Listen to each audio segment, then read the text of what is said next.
شەراب بە کوردی خۆشە. ئەمە دروشمی مردینیەکی تاراوگەنی شینە کە 33 ساڵە لە فەڕەنسایە و زیاتر لە 2 هەفتەیە شەرابێکی بە ناوی کوردستان خستۆتە بازاڕەکانەوە و کە هێماکەی هێشوەترەیەکە بە شێوەی کوردستانی گەورە. من ڕسمێک دیت ڕسمی گۆشیە تری ئەف گۆشیە تری لەسەر من چیکێک دەرخست وا تیلتێک چێکرد نۆرمال ناتورال وەک کوردستانە وەختاک ئەم دوێ دەری ئەڤە گۆشیە تریە بێک یەکی بزانە بە نەخشا کوردستان وەختا گۆشیکی دیگرە شکلی وەکی کوردستانە پاشی مگو ئەڤە وەک کوردستانە ناوی کوردستان چما نابە ئەم دikarin şarabek çê bikin min jî min got ez dikarim vî şî bikim û pir hêja ye bira min got Kurdistan têke mala her kesî. فەڕەنسا بە شەراب بەناوبانگە. فەیسەڵ بە کەڵک وەرگرتن لەو ناوبانگە ڕۆژانە ناوی کوردستان دەخاتە بەرچاوی شەرابدۆستانی فەڕەنسا و ئەوروپا.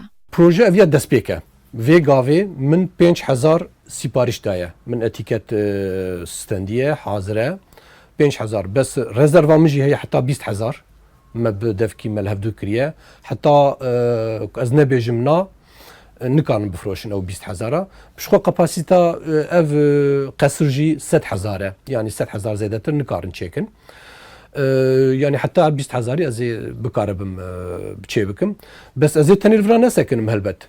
ئەو بەنیازی فراوانکردنی پرۆژەکەیەتی و دەبێت جگە لە جۆرەکانی شەرابی سوور و شەرابی سپی و ڕۆزێش بەرهەم بێنێت.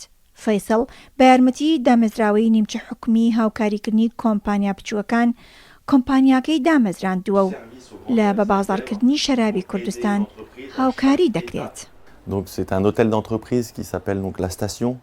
ئارمانجا مەلڤێدەرە ئەوە کو ئەو کەسێ نونە و دەست بەکار دەکەن ئەم ئالیکاریەوان دەکەن دوارن بیرۆکراسیدا واتە دوارن سیاسی و کارگەریدا ئەم وەرکشۆپان ژوانڕە ئەنجام دەدن و وان فێر دەکەن کا چاوا بکارن کریاران پەیدا بکەن چاوا مارکتینگێ بۆ بەرهەمێن خوا بکەن چاوا بەڕێیا ئۆنلاین بکارن بەرهەمێن خوا بفرۆشن هەیە کو کۆمپانیە وان مازنتر ببن هەردەما کۆمپانیە پێگەها خوا دە بازاراندا بەهێز کرد لوی دەمی دکارە جهەکێ دەم ببینە و ژێ دەرێ بچە. ئەو دەیەوێ وا بکات بە شەرابی کوردستان مێزی هەموو شەرابخۆرێک بڕازێنێتەوە و ئەگەر پرۆژەکەی پێفراوان کرا لە جیاتی ترەی فەڕەنسا بە ترەی ڕێزەکانی کوردستان شەراب بەرهەم بێنێت.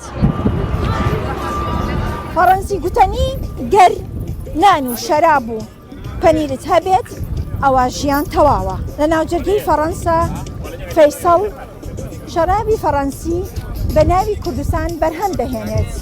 ئەو بەم کارەی هەم بازرگانی خۆی دەکات و لە هەمان کاتیشدا مارکتینێک بۆ ناوی کوردستان لە ناوجەرگەی فەڕەنسا لە وڵاتی پڕ ئەتەکێت و ناوداری شەراب دەکات.